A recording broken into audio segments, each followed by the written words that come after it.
ದಿವಸ ಈ ನಾಡು ಕಂಡಂಥ ಅಪರೂಪದ ಮಹಾರಾಜ ಬಹುಶಃ ಬೆಂಗಳೂರು ಸಿಲಿಕಾನ್ ಸಿಟಿಯಾಗಿ ಕರ್ನಾಟಕದಲ್ಲಿ ಅರ್ಧ ಭಾಗ ಉತ್ಪನ್ನವನ್ನು ನೀಡುವಂಥ ಕೆಲಸ ಮಾಡ್ತಾರೆ. ಜಾತ್ಯತೀತವಾಗಿ ಧರ್ಮಾತೀತವಾಗಿ ಒಂದು ರಾಜ್ಯವನ್ನು ಪಡೆದಂಥದ್ದು. ನೀರಾವರಿ ಇರ್ಬೋದು, ಆರ್ಥಿಕ ಇರ್ಬೋದು, ಶಿಕ್ಷಣ, ಸಮಾಜದ ಒಂದು ಅಪರೂಪದ ಅಭಿವೃದ್ಧಿಯನ್ನು ಮಾಡ್ತಾರೆ. ಬಹುಶಃ ಈಗ ಅದು ಬೆಂಗಳೂರು ಅವರ ಆ ಕಾಲದ ಕನಸು ಈಗ ನನಸಾಗಿದೆ. ಹಾಗಾಗಿ ಅವ್ರನ್ನ ಎಲ್ಲರೂ ಸ್ಮರಣೆ ಮಾಡ್ಕೊಂಡಿದ್ದಾರೆ. ಮತ್ತು ತುಳಿತುಕೊಳ್ಳುವಾಗ ಸಮಾಜವನ್ನು ಮಾಡಲಿಕ್ಕೆ ಎಲ್ಲ ವರ್ಗದವರಿಗೆ ದೇಶವನ್ನು ಒಂದು ಸಮೃದ್ಧ ಬದುಕನ್ನು ಕಟ್ಕೊಳ್ಳಲಿಕ್ಕೆ ಸಾಧ್ಯ ಆಗುವುದು ಸಾಧ್ಯ. ಅವರು ಇಡೀ ವಿಶ್ವಕ್ಕೆ ಮಾದರಿ. ಹಾಗಾಗಿ ಅವರನ್ನು ಸ್ಮರಿಸುವಂಥ ಕೆಲಸ ಆಗ್ತಾ ಇದೆ. ಇವತ್ತು ಆಗಿದೆ. 515 ವರ್ಷಗಳು ಕಳೆದಿದ್ದಾವೆ.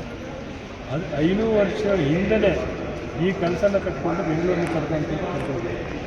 ಅದು ಮುಂದೆ ಇನ್ನೂ 500 ವರ್ಷಕ್ಕೆ ಆಗುವಷ್ಟು ಯೋಜನೆಗಳನ್ನು ರೂಪಿಸಿ ನೀಡಿ ಹೋಗಿದ್ದಾರೆ. ಅಲ್ಲಿ ಮುಂದಿನ ಪೀಳಿಗೆಗೆ ನಾವು ಅವರನ್ನು ಪರಿಚಯ ಮಾಡುವಂಥ ಕೆಲಸವನ್ನು ಮತ್ತು ಮುಂದಿನ ಪೀಳಿಗೆ ಅವರ ಆದರ್ಶವನ್ನು ಪಾಲಿಸುವಂಥ ಕೆಲಸವನ್ನು ನಾವು ಮಾಡಬೇಕಾದ ಕಾರಣಕ್ಕೆ ಇಂಥ ಅವರ ನೆನಪಿಸುವಂಥ ಕೆಲಸ ನಿರಂತರವಾಗಿ ಆಶಿಸಿದ್ದಾರೆ.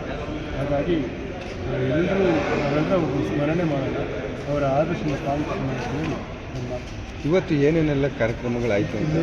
ಈ ದಿವಸ ಇವತ್ತು ಕೆಂಪೇಗೌಡರ ಪುತ್ಥಳಿಯ ಮೆರವಣಿಗೆ ಜೊತೆಯಲ್ಲಿ ಈ ಸಮಾಜದ ವಿದ್ಯಾರ್ಥಿಗಳು ಅತ್ಯಂತ ಹೆಚ್ಚು ನನಗೆ ಭಾಳ ಆಶ್ಚರ್ಯ ಆಗ್ತದೆ.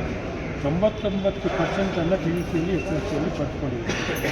ಅಂಥ ವಿದ್ಯಾರ್ಥಿಗಳನ್ನು ಗುರುತಿಸಿ ಅವರಿಗೆ ಗೌರವಿಸುವಂಥ, ಅವರ ತಂದೆ ತಾಯಿಗಳಿಗೆ ಗೌರವಿಸುವಂಥ ಕೆಲಸ ನಡೆದಿದೆ. ಭಾಳ ಮುಖ್ಯವಾಗಿ ರಂಗೋಲಿ ಸ್ಪರ್ಧೆ, ಚಿತ್ರ ಸ್ಪರ್ಧೆ ಇದು ಅಪರೂಪದ ಮತ್ತು ಕೆಂಪೇಗೌಡರನ್ನು ಗುರುತಿಸುವಂಥ ಅಪರೂಪದ ಕಾಯಕದಲ್ಲಿ ಸೋದರಿಯರು ಹೆಚ್ಚು ಭಾಗಿಯಾಗಿದ್ದಾರೆ. ಅವರು ಸಹ ಬಹುಮಾನವನ್ನು ಪಡೆದಿದ್ದಾರೆ. ಇದೊಂದು ಪ್ರೇರಣೆ ಅವರಿಗೆ ಅಂತ ಹೇಳ್ತಾರೆ.